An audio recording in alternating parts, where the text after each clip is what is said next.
Hello my dear friends, how are you. आपण शिकत आहोत खूप इंटरेस्टिंग आणि खूप इझी चॅप्टर जो आहे सिस्टमॅटिक्स ऑफ लिव्हिंग ऑर्गॅनिझम. तर या चॅप्टरमध्ये आपण काय शिकत आहोत की जे लिव्हिंग ऑर्गॅनिझम आहे त्यांचं क्लासिफिकेशन कसं करायचं. तर त्याच्यासाठी खूप साऱ्या डिफरंट मेथड्स आहे क्लासिफिकेशन करायच्या. तर त्या डिफरंट मेथडचा आपण स्टडी करत आहोत. तर आतापर्यंत आपण काही मेथडचा स्टडी केला, जसं की आर्टिफिशियल क्लासिफिकेशनची मेथड आपण शिकलो, नॅचरल क्लासिफिकेशनची मेथड आपण शिकलो आणि त्या कशा कशा त्या मेथड डेव्हलप झाल्या आणि कोणी केल्या आणि त्या मेथडचं काय फीचर्स आहे, काय कॅरेक्टरिस्टिक्स आहे हे आपण फर्स्ट लेक्चरमध्ये याच्या समजून घेतलं. तर आता हे फर्स्ट लेक्चर जर तुमचं मिस झालं असेल तर हे फर्स्ट लेक्चर प्लेलिस्टमध्ये टाकलेलं आहे आणि हा मागचा व्हिडिओ जाऊन तुम्ही जरूर बघा. तर आता आपण खूप इंटरेस्टिंग आणि खूप इझी त्याच्या आधी टॉपिक समजून घेऊ. तो आहे 3 डोमेन्स ऑफ लाईफ.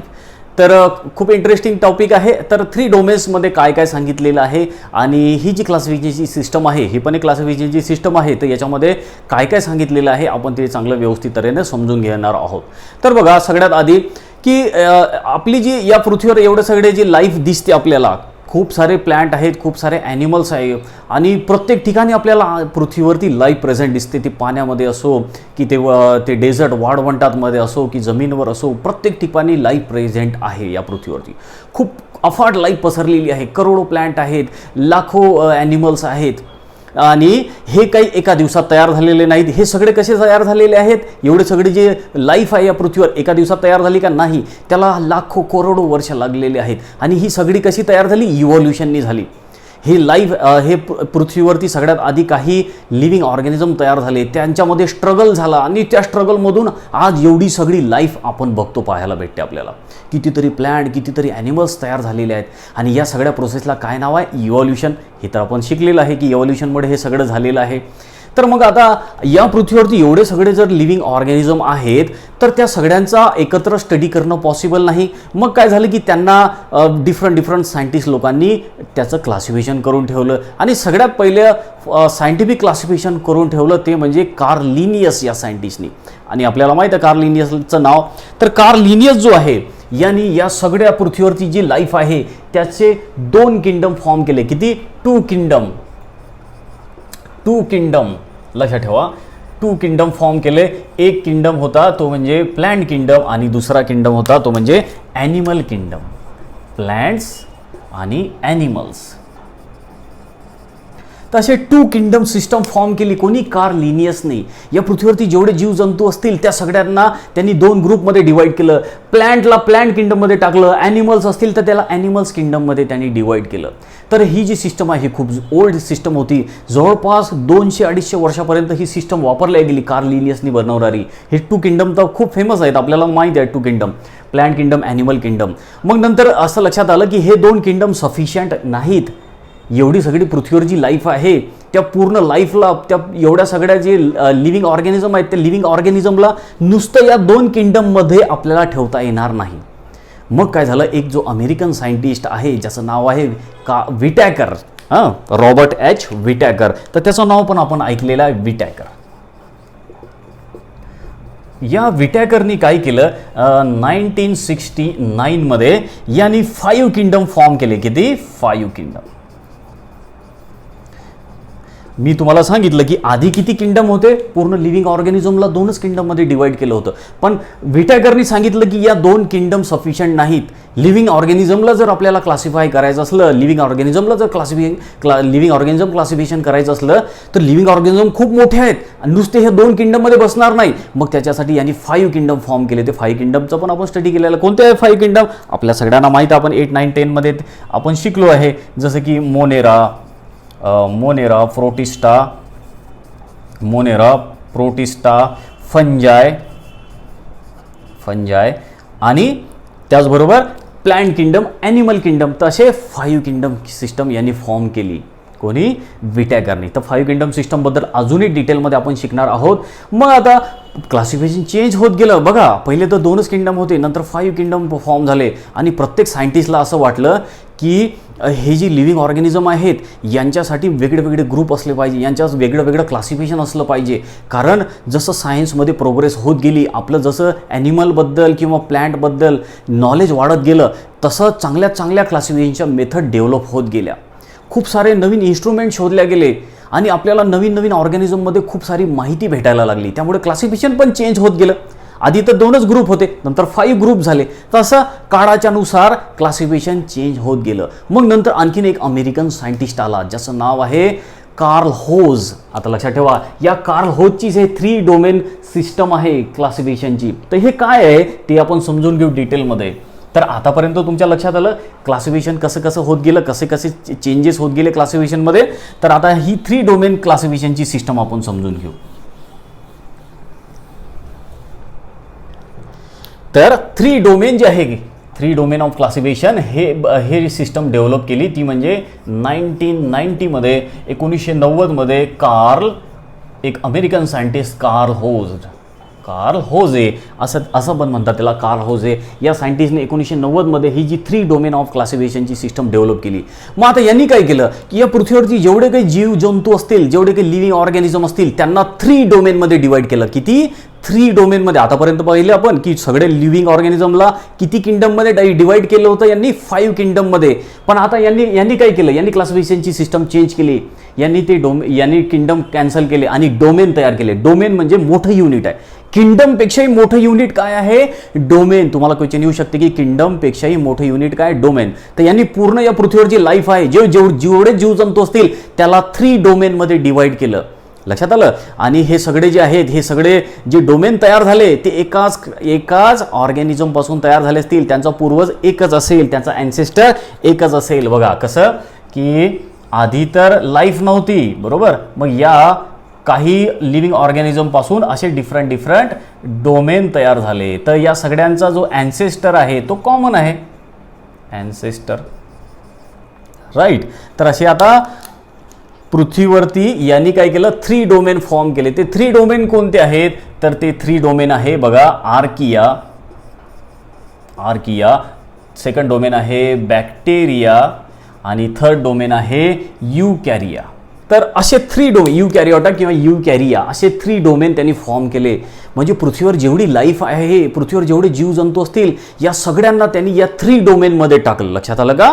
आणि आपल्या लक्षात येतं की जरी आज एवढे सगळे वेगळे लाईफ तयार झाले असतील, जरी हे सगळे 3 डोमेन असतील, तरी ते एकाच पूर्वजापासून, एकाच अँसेस्टरपासून तयार झाले असतील, है ना. कारण पृथ्वीवर पहिले जीवन होतं का नाही? पहिले जीव तयार झाला, त्या जीवापासून, पहिल्या लाईफ पासून मग आज एवढी सगळी लाईफ तयार झाली आहे पृथ्वीवर, एवढे सगळे ऑर्गॅनिझम पृथ्वीवर तयार झालेले आहेत.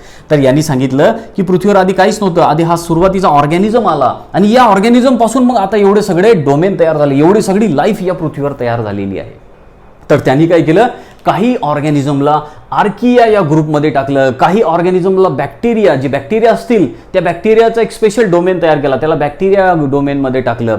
आणि मग बाकीचे जे राहिलेले आहेत त्यांना युकॅरिया या डोमेनमध्ये टाकलं. या डोमेनमध्ये प्लांट पण आहेत, आपण पण आहे, या सगळेचे सगळे आपण या युकॅरिया या डोमेनमध्ये आहेत. तर अशा तऱ्हेनं यांनी काय केलं? या पृथ्वीवर जेवढे लिव्हिंग ऑर्गॅनिझम असतील याचे 3 डोमेन फॉर्म केले.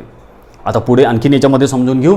तर हे जे 3 डोमेन आहेत, हे 3 डोमेनमध्ये आपल्याला 2 टाईपच्या सेल बघायला भेटतात. आपल्याला माहिती आहे सेलचे 2 टाईप आहेत, प्रोकॅरियोटिक सेल, युकॅरियोटिक सेल. तर कोणत्या डोमेनमध्ये प्रोकॅरियोटिक सेल आहे आणि कोणत्या डोमेनमध्ये युकॅरियोटिक सेल आहे ते पण समजून घेऊ. तर आतापर्यंत लक्षात आलं का?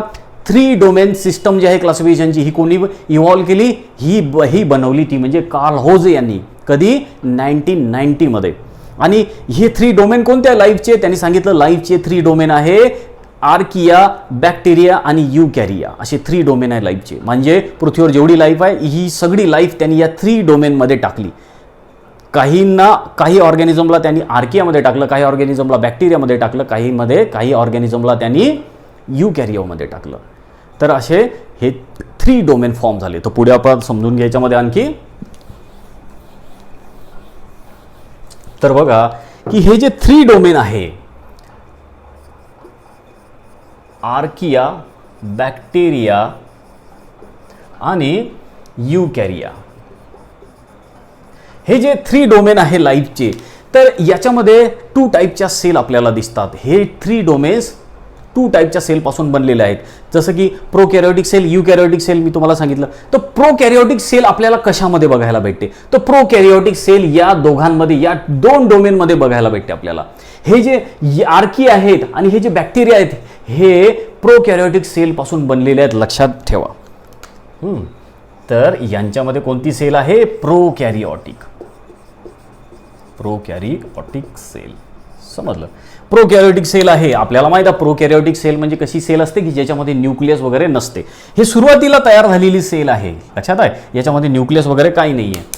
आपण याचा स्टडी केलेला ऑलरेडी प्रोकॅरिओटिक सेलचा, जी एकदम सिंपल सेल आहे. या पृथ्वीवर सगळ्यात, आणखी तुम्हाला सांगतो, या पृथ्वीवर जी सगळ्यात पहिली सेल तयार झाली ती कोणती होती? प्रोकॅरिओटिक सेल. मग या प्रोकॅरिओटिक पासून युकॅरिओटिक सेल तयार झाली. आधी कोणते ऑर्गॅनिझम होते?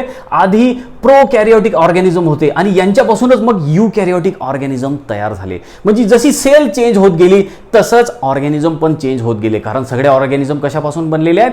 सेलपासून बनलेले आहेत. तर आपल्याला दिसते हे जे डोमेन आहेत आर्किया आणि बॅक्टेरिया, यांच्यामध्ये कशी सेल आहे? यांच्यामध्ये प्रोकॅरिओटिक सेल आहे. हे लक्षात ठेवा.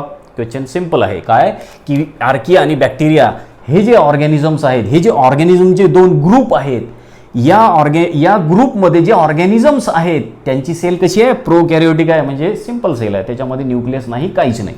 दुसरा हा जो थर्ड डोमेन आपल्याला दिसतो, हा थर्ड डोमेनमध्ये जी सेल आहे, हा थर्ड डोमेन बनलेला आहे युकॅरिओटिक सेल पासून. युकॅरिओटिक सेल. तर युकॅरिओटिक सेल म्हणजे अशी कंप्लीट सेल असते की ज्याच्यामध्ये न्यूक्लियस असते, सगळे ऑर्गन्स वगैरे सगळे प्रेझेंट असतात. तर ही जास्त इव्हॉल्व झालेली सेल आहे आणि ही सगळ्यात पहिले तयार झालेली सेल आहे. ज्या पृथ्वीवर जे सगळ्यात पहिले जीव होते त्यांच्यामध्ये आपल्याला प्रोकॅरिओटिक सेल बघायला भेटते आणि जे चांगले कॉम्प्लेक्स ऑर्गॅनिझम आहेत, जे चांगले डेव्हलप ऑर्गॅनिझम आहेत, त्यांच्यामध्ये आपल्याला युकॅरिओटिक सेल बघायला भेटते. तर ही आहे युकॅरिओटिक सेल, ही आहे प्रोकॅरिओटिक सेल. तर प्रोकॅरिओटिक सेल कोणामध्ये? आर्किया, बॅक्टेरियामध्ये. युकॅरिओटिक सेल कोणामध्ये? आर्किया या डोमेनमध्ये. या डोमेनमध्ये जेवढे काही ऑर्गॅनिझम असतील, याच्यामध्ये प्लांट आहेत, ॲनिमल आहे, भरपूर सगळे ऑर्गॅनिझम याच्यामध्ये टाकलेले आहेत युकॅरिओमध्ये. तर युकॅरिओचा अर्थ, युकॅरिओचं मिनिंग काय आहे की असे ऑर्गॅनिझम की ज्यांची सेल युकॅरिओटिक सेल आहे. नावातच आहे युकॅरिओटिक सेल. तर या सगळ्या ऑर्गॅनिझमची सेल कशापासून बनलेली आहे? युकॅरिओटिक सेल आहे. कशी सेल आहे? युकॅरिओटिक सेल. तर आपल्याला हा एक पॉईंट लक्षात आला याच्यामधला की 3 डोमेनमध्ये जे 3 डोमेन्स आहेत त्यातले 2 डोमेन बनलेले आहेत प्रोकॅरिओटिक सेलपासून आणि जो युकॅरिओ हा जो डोमेन आहे हा बनलेला आहे युकॅरिओटिक सेलपासून.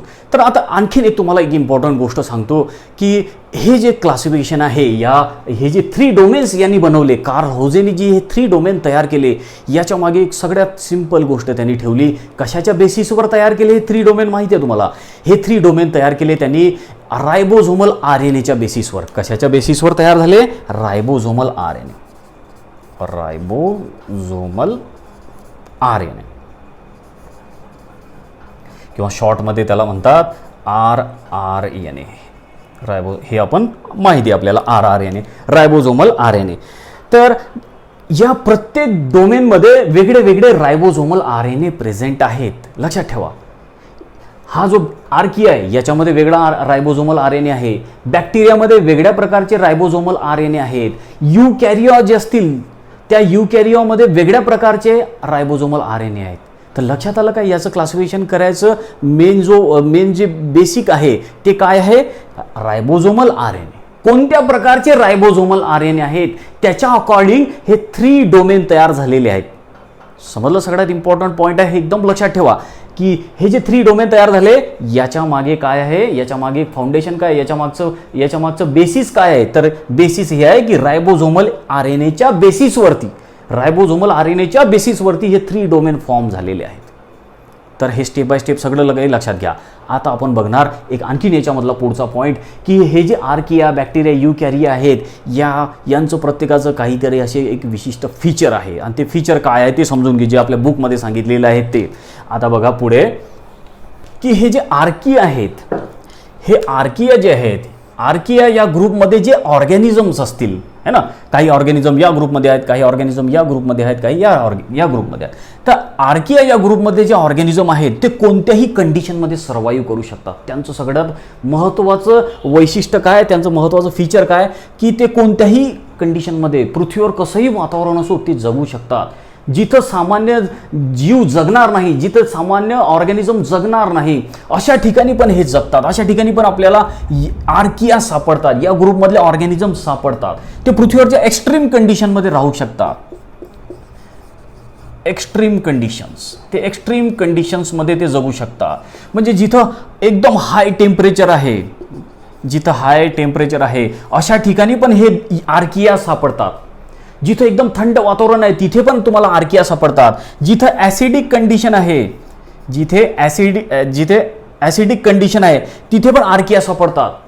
जिथं खूप अल्कॅलिनिटी आहे, जिथं सॅलिनिटी जास्त आहे, जिथं सॅलिनिटी जास्त आहे म्हणजे फॉर एक्झाम्पल एकदम खारट ठिकाणं, जिथं समजा समुद्राचं पाणी एकदम जिथं खारट आहे, जिथं कोणी पोचू शकत नाही, जिथं कोणता जीवजंतू जगू शकत नाही, अशा ठिकाणी पण आपल्याला हे आर्किया दिसतात. एकदम समुद्राच्या बुडामध्ये तळामध्ये कोणताही ऑर्गॅनिझम जगू शकत नाही, पण तिथं पण आपल्याला आर्किया सापडतात. तर लक्षात आलं का या ग्रुपचं काय वैशिष्ट्य आहे? या ग्रुपमध्ये जे ऑर्गॅनिझम आहेत, या डोमेनमध्ये जे ऑर्गॅनिझम आहेत त्यांचं काय मेन फीचर आहे की ते कोणत्याही एक्स्ट्रीम कंडिशनमध्ये जगू शकतात. कारण की त्यांची जी सेल वॉल आहे ती एक विशिष्ट प्रकारची बनलेली आहे. हे ऑर्गॅनिझम सगळे युनिसेल्युलर आहे, लक्षात ठेवा. आर्किया असो की बॅक्टेरिया असो, हे सगळे युनिसेल्युलर ऑर्गॅनिझम आहेत, एकाच सेलपासून बनलेले आहेत. आणि त्यांची सेल कशी आहे? प्रोकॅरियोटिक सेल. लक्षात आलं ना? हे दोन्ही हे प्रोकॅरियोटिक सेलपासून बनलेले आहेत आणि हे सगळे युनिसेल्युलर आहेत. हे आपल्या आतापर्यंत लक्षात आलं. तर आता आर्किया का बरं अशा कोणत्याही कंडिशनमध्ये जगू शकतात? कारण यांची ही जी सेलवॉल आहे, ही सेलवॉल एका विशिष्ट मटेरियलपासून बनलेली आहे. त्यामुळे हे कोणत्याही कंडिशनमध्ये ती तग धरू शकतात, कोणत्याही कंडिशनमध्ये ते सर्वाईव्ह करू शकतात. तसं यांचं हे फीचर आहे आर्किया या ग्रुपचं. तर ही माहिती आहे सगळी 3 डोमेन्स ऑफ लाईफची. तर खूप इम्पॉर्टंट पॉईंट आहे. क्वेश्चन्स याच्यावर भरपूर सारे येतात, CETमध्ये नीटमध्ये भरपूर सारे क्वेश्चन्स येतात. तर खूप इझी पॉईंट आहे, एकदम चांगल्या तऱ्हेनं लक्षात ठेवा, अभ्यास करा. जे टेक्स्टबुक असेल त्या टेक्स्टबुक चांगल्या तऱ्हेनं वाचा. नोटबुक असेल तर मी जे काही सांगितलेलं आहे त्याच्या नोट वगैरे काढून ठेवा तुम्ही. तर आपण नेक्स्ट पॉईंट डिस्कस करू आणि तो नेक्स्ट पॉईंट आहे, ती नेक्स्ट क्लासिफिकेशनची सिस्टम आहे ती म्हणजे किमोटॅक्झॉनॉमी. तर किमोटॅक्झॉनॉमीवर आपण डिस्कस करू. तर आपण आणखीन एका क्लासिफिकेशनच्या मेथडचं डिस्कस करू, ती म्हणजे आहे किमोटॅक्झॉनॉमी. तर याच्या नावातच आहे की ही जी टॅक्झॉनॉमीची मेथड आहे, ही जी क्लासिफिकेशनची मेथड आहे, ही कशावर डिपेंड असेल? केमिकलवर. किमो म्हणजे काय? केमिकल, आणि टॅक्झॉनॉमी म्हणजे क्लासिफिकेशन. म्हणजे ही क्लासिफिकेशनची मेथड कशावर डिपेंड आहे? त्या लिव्हिंग ऑर्गॅनिझममध्ये असलेल्या केमिकल्सवर. लक्षात ठेवा, खूप इंटरेस्टिंग पॉईंट आहे, केमिकल्स. म्हणजे आपण क्लासिफिकेशन तर करणार, पण कोणत्या बेसिसवर करणार? त्या लिव्हिंग ऑर्गॅनिझममध्ये कोणते केमिकल प्रेझेंट आहेत. म्हणजे लक्षात घ्या किती वेगळ्या वेगळ्या प्रकारच्या क्लासिफिकेशनच्या मेथड डेव्हलप झालेल्या आहेत. आपण पाहिलं की काही लोकांनी क्लासिफिकेशन केलं, कशाच्या बेसिसवर केलं? एक्सटर्नल फीचरवरती क्लासिफिकेशन केलं. काही लोकांनी क्लासिफिकेशन केलं ते म्हणजे इंटरनल बेसिसवरती. काही लोकांनी क्लासिफिकेशन केलं म्हणजे त्या ऑर्गॅनिझममध्ये असलेल्या केमिकल कंपोनंट कोणते आहेत, केमिकल कॉन्स्टिट्युएंट कोणते आहेत त्या बेसिसवरती. म्हणजे कितीतरी क्लासिफिकेशनच्या मेथड कशा डेव्हलप होत गेल्या. लक्षात घ्या, किती इंटरेस्टिंग पॉईंट आहे, किती इझी पॉईंट आहे. लक्षात घ्या, एकदम ओपन माइंडेडली याच्यावरती विचार करा. खूप इंटरेस्टिंग आहे. आणि तुम्ही जर याच्या मागचं सगळं लॉजिक समजून घेतलं तर तुम्हाला नीट CETमध्ये खूप ट्रिमंडस मार्क पडणार आहे. खूपच इझी पॉईंट आहे की कशा ह्या क्लासिफिकेशनच्या मेथड डेव्हलप होत गेल्या, समजून घ्या चांगल्या तऱ्हेनं. की आता ही जी मेथड आहे किमोटॅक्झॉनॉमी, याच्यामध्ये कशाचा विचार केला जाते? त्या लिव्हिंग ऑर्गॅनिझममध्ये कोणते केमिकल कॉन्स्टिट्युएंट प्रेझेंट आहेत त्याचा. आता काय सांगितलेलं आहे बघा, आधी वाचून घेऊ. It is a method of biological classification based on similarities and differences in structure of certain compounds present among organisms being classified. आता हे तर काही समजणार नाही. आता मी तुम्हाला शॉर्टमध्ये सांगतो. इन शॉर्ट काय आहे याचं मिनिंग? मी तुम्हाला आधीच सांगितलं की यांनी काय केलं, क्लासिफिकेशन तर केलं लिव्हिंग ऑर्गॅनिझमचं, पण कोणत्या बेसिसवर केलं? केमिकल कॉन्स्टिट्युएंटच्या बेसिसवर. Chemical constituents. तर लिव्हिंग ऑर्गॅनिझममध्ये जे केमिकल कॉन्स्टिट्युएंट्स प्रेझेंट असतील त्या बेसिसवरती हे क्लासिफिकेशन केलेलं आहे. म्हणजे जर काही ऑर्गॅनिझम जे यांनी ग्रुप केले तयार, बरोबर, ते ग्रुप कशाच्या बेसिसवर केले? त्यांच्यामध्ये कोणते केमिकल्स प्रेझेंट आहेत. समजा फॉर एक्झाम्पल एखादा केमिकल प्रेझेंट असला तर तो केमिकल त्या ऑर्गॅनिझममध्ये जर प्रेझेंट असला, काही ऑर्गॅनिझम प्रेझेंट असला तर त्यांचा एक ग्रुप, दुसरे काही ऑर्गॅनिझम आहेत त्यांच्यामध्ये जर दुसरा केमिकल प्रेझेंट असला त्यांचा एक ग्रुप. तर हे असे वेगळे यांनी ग्रुप तयार केले. म्हणजे काय केलं? क्लासिफिकेशन केलं आहे ना. क्लासिफिकेशन म्हणजे काय? ग्रुप तयार केले. तर ग्रुप कशाच्या बेसिसवर तयार केले? त्या ऑर्गॅनिझममध्ये कोणतं केमिकल सापडते त्याच्या बेसिसवरती. राईट. तर लक्षात आलं का किमोटॅक्झॉनॉमी ही कशी काम करते. किमोटॅक्झॉनॉमी ही त्या ऑर्गॅनिझममध्ये असलेल्या केमिकल कॉन्स्टिट्यूएंटवरती काम करते. फॉर एक्झाम्पल आपल्या अंगात पण भरपूर सारे केमिकल कॉन्स्टिट्यूएंट आहेत, प्लॅन्टच्या अंगामध्ये पण भरपूर सारे केमिकल कॉन्स्टिट्यूएंट आहेत. तर या सगळे जे लिव्हिंग ऑर्गॅनिझम आहेत त्यांच्यामध्ये प्रत्येकामध्ये काही ना काही वेगळे केमिकल कॉन्स्टिट्यूएंट आहेत. तर त्या सगळ्यांचे वेगळे ग्रुप तयार केल्या जातील. तर कशाच्या बेसिसवर तयार केल्या जातील ते सगळे ग्रुप. त्यांच्या अंगामध्ये असलेले किंवा त्यांच्या बॉडीमध्ये प्रेझेंट असलेल्या केमिकल कॉन्स्टिट्यूएंटवरून. लक्षात आलं. तर आता एक्झाम्पल दिलेलं आहे, आपण ते एक्झाम्पल समजून घेऊ काय आहे तर बुकमध्ये. तर बघा आपण बघितलं की जे आर्किया आहेत याच्या अगोदर 3 डोमेनमध्ये आर्किया आणि जे बॅक्टेरिया आहेत, आर्किया आणि बॅक्टेरिया आणि युकॅरिया ते असे 3 डोमेन आपण बघितलेले. ठीक आहे, आतापर्यंत समजून घेतलं. तर आता यांनी काय सांगितलं आपल्याला, एक्झाम्पल दिलेलं आहे केमिकल कॉन्स्टिट्यूएंटच्या आधारे कसं क्लासिफिकेशन केलं जाते याचं एक्झाम्पल काय आहे. तर यांनी सांगितलं की जे आर्किया आहेत त्या आर्कियामध्ये पेप्टिडोग्लायकॅन प्रेझेंट नसते. बघा आर्कियामध्ये हा जो आर्किया आपण घेणार याच्यामध्ये नो पेप्टिडोग्लायकॅन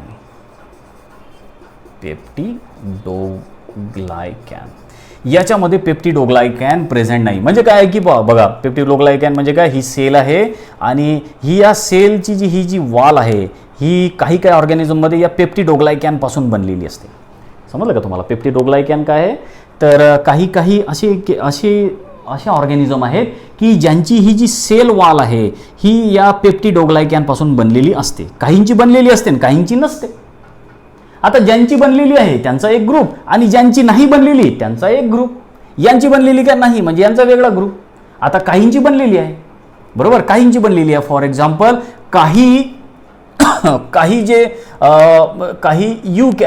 प्रोकॅरिओ आहेत, काही प्रोकॅरिओटिक्स आहे. पहा आर्किया पण प्रोकॅरिओटिक्स आहे आणि बॅक्टेरिया पण प्रोकॅरिओटिक्स आहे. पण याची सेल वॉल पेप्टिडोग्लायकॅन बनलेली नाही, याची सेल वॉल पेप्टिडोग्लायकॅन पासून बनलेली आहे. लक्षात आलं का. ज्याची बनलेली आहे त्याचा एक ग्रुप आणि ज्याची नाही बनलेली त्याचा वेगळा ग्रुप. तर बॅक्टेरियाची बनलेली आहे, बरोबर. बघा आता हा आहे बॅक्टेरिया किंवा हे आहेत बाकीचे प्रोकॅरिओट्स, बरोबर. यांची सेल वॉल कशाची बनलेली असेल, यांची पेप्टिडोग्लायकॅन पासून बनलेली आहे. पेप्टिडोग्लायकॅन काय आहेत, पेप्टिडोग्लायकॅन म्हणजे काय, कार्बोहायड्रेट आणि प्रोटीन्स याच्यापासून बनलेली या दोघांपासून बनलेलं जे केमिकल्स आहे त्याला आपण म्हणतो पेप्टिडोग्लायकॅन. लक्षात आलं. पेप्टिडोग्लायकॅन म्हणजे काय, कार्बोहायड्रेट आणि प्रोटीन्स या दोघांचं कॉम्बिनेशन. हा पण प्रोकॅरिओट्स आहे, हा पण प्रोकॅरिओट्स आहे, पण याची सेल वॉल पेप्टिडोग्लायकॅन पासून बनली नाही, याची सेल वॉल पेप्टिडोग्लायकॅन पासून बनलेली आहे. लक्षात आलं. ठीक आहे. आता पुढे युकॅरिओमध्ये याचं एक्झाम्पल दिलेलं आहे आपल्याला, फंजाय आणि प्लॅन्टचं एक्झाम्पल दिलेलं आहे. युकॅरिओमध्ये बघा फंजाय आणि प्लॅन्ट्स या दोघांचं एक्झाम्पल दिलेलं आहे. आता सांगितलेलं आहे जे फंजाय आहेत त्यांची सेल वॉल कायटिनची बनलेली आहे आणि प्लॅन्टची सेल वॉल ही सेल्युलोजची बनलेली आहे. बरोबर. आता लक्षात ठेवा, फंजायची जी सेल वॉल आहे म्हणजे ही आहे सेल आणि ही आहे त्याची सेल वॉल, ही कशाची बनलेली आहे, कायटिन. तर कायटिन काय आहे, एक प्रकारचं कार्बोहायड्रेट आहे, कायटिन मटेरियल. लक्षात ठेवा कायटिन काय आहे, एक प्रकारचं कार्बोहायड्रेट. नेहमी डोक्यात ठेवा, याच्यावर खूप सारे क्वेश्चन येतात की फंजायची जी सेल वॉल आहे ती कशाची बनलेली आहे, तर ती कायटिनची बनलेली आहे. किंवा याला काही जण चिटिन विटिन असं पण नाव देतात, असं पण प्रोनाऊन्सिएशन करतात. तर तुम्ही कसंही प्रोनाऊन्सिएशन करा, लक्षात हे ठेवा की फंजायची सेल वॉल कशापासून बनलेली आहे, कायटिन मटेरियलपासून. कायटिन काय आहे, एक प्रकारचा कार्बोहायड्रेट आहे. हा एक कार्बोहायड्रेट आहे. लक्षात ठेवा, कार्बोहायड्रेट नाही लक्षात राहिलं चालेल, फक्त एवढं लक्षात ठेवा फंजायची सेल वॉल कायटिन पासून बनलेली आहे. आणि प्लॅन्टची सेल वॉल आपल्याला जास्त करून माहिती असते. प्लॅन्टची सेल वॉल कशापासून बनलेली आहे, कोणत्या मटेरियल पासून बनलेली आहे, सेल्युलोज पासून. तर लक्षात ठेवा. पर अशा तऱ्हेनं त्यांनी ग्रुप तयार केले. तर हे ग्रुप कशावरून तयार केले, त्या ऑर्गॅनिझममध्ये असलेल्या केमिकल कॉन्स्टिट्यूएंट पासून. तर ज्यांची सेल वॉल कायटिनची बनलेली आहे त्यांना टाकलं फंजाय ग्रुपमध्ये, ज्यांची सेल वॉल सेल्युलोजची बनलेली असेल त्यांना प्लॅन्ट ग्रुपमध्ये टाकलं. तर हे सगळं क्लासिफिकेशन कशाच्या बेसिसवर केलं, हे त्या ऑर्गॅनिझममध्ये असलेल्या केमिकल कॉन्स्टिट्यूएंटवरून. तर खूप इझी आहे, व्यवस्थित तऱ्हेनं समजून घ्या. यानंतर आपण एक आणखीन पुढची मेथड समजून घेऊ क्लासिफिकेशन करायची, ती म्हणजे आहे क्लॅडोग्रॅम. क्लॅडोग्रॅम काय आहे, खूप इझी आहे, ते आपण समजून घेऊ. बघा क्लॅडोग्रॅम. तर पुढची आणखीन एक इंटरेस्टिंग क्लासिफिकेशन मेथड आणि ती आहे क्लॅडोग्रॅम. तर क्लॅडोग्रॅम म्हणजे काय, एकदम सिंपल आहे. क्लॅडोग्रॅम म्हणजे it is a typical branching pattern. क्लॅडोग्रॅममध्ये काय केलं जातं की असं एखाद्या ब्रांचिंग पॅटर्नमध्ये आपल्याला क्लासिफिकेशन शिकवलं जातं किंवा सांगितलं जातं, किंवा एखादी जी आपल्याला आपण फ्लो चार्ट म्हणतो किंवा जे ट्री डायग्राम जी काढल्या जाते, तर ती ट्री डायग्रामचा आधार या क्लॅडोग्रॅममध्ये घेतला जातो. की जसं आपण आताच बघितलं की जे 3 डोमेन्स ऑफ लाईफ आहेत, 3 वेगळे डोमेन आहेत लाईफचे तयार झालेले. बघा असं आपण बघितलं, हा एक डोमेन, हा एक डोमेन आणि हा एक थर्ड डोमेन, 1 2 3 आर्किया, बॅक्टेरिया आणि युकॅरिया. आता असे 3 डोमेन आहेत लाईफचे. पण हे 3 डोमेन कसे तयार झाले, एका कॉमन ॲन्सेस्टरपासून. कसे फॉर्म झाले, कॉमन ॲन्सेस्टरपासून. तर अशा तऱ्हेनं जे दाखवलं जातं, अशा तऱ्हेनं जे क्लासिफिकेशन दाखवलं जातं ब्रांचिंग टाईपनी, म्हणजे वेगळ्या ब्रांच तयार झालेल्या है ना, ब्रांच तयार झालेल्या, किंवा ट्रीच्या पॅटर्नमध्ये जे असं क्लासिफिकेशन दाखवलं जातं. म्हणजे बघा आता हे समजा असं ट्री पकडू आपण, या ट्रीच्या ह्या अशा काही ब्रांचेस आहेत, राईट, तर ह्या अशा काही ब्रांचेस आहेत. तर अशा टाईपचं जे क्लासिफिकेशन दाखवलं जातं, म्हणजे ओरिजिनल ऑर्गॅनिझम हा आहे, याच्यापासून हे वेगळे ऑर्गॅनिझम तयार झालेले आहेत. इथे पण हा एक ॲन्सेस्टर असेल, याचा कोणीतरी एक पूर्वज असेल, आणि त्याच्यापासून हे वेगळे डोमेन तयार झालेले आहेत, है ना. तर अशा तऱ्हेनं जे क्लासिफिकेशन दाखवलं जातं ब्रांचिंग पॅटर्नमध्ये किंवा ट्री पॅटर्नमध्ये जे क्लासिफिकेशन दाखवलं जातं, त्याला क्लॅडोग्रॅम असं म्हटलं जातं. तर एकदम इझी आहे क्लॅडोग्रॅम म्हणजे, तर लक्षात आलं ना, ब्रांचिंग पॅटर्न असा ट्रीमध्ये किंवा ब्रांचिंग पॅटर्नमध्ये जे क्लासिफिकेशन दाखवतात त्यांना क्लॅडोग्रॅम असं म्हटलं जातं. तर नेक्स्ट जो इंटरेस्टिंग पॉईंट आपण आज घेणार आहोत क्लासिफिकेशनचा, तो आहे DNA बारकोडिंग. तर ते आपण नेक्स्ट लेक्चरमध्ये तो घेणार आहोत.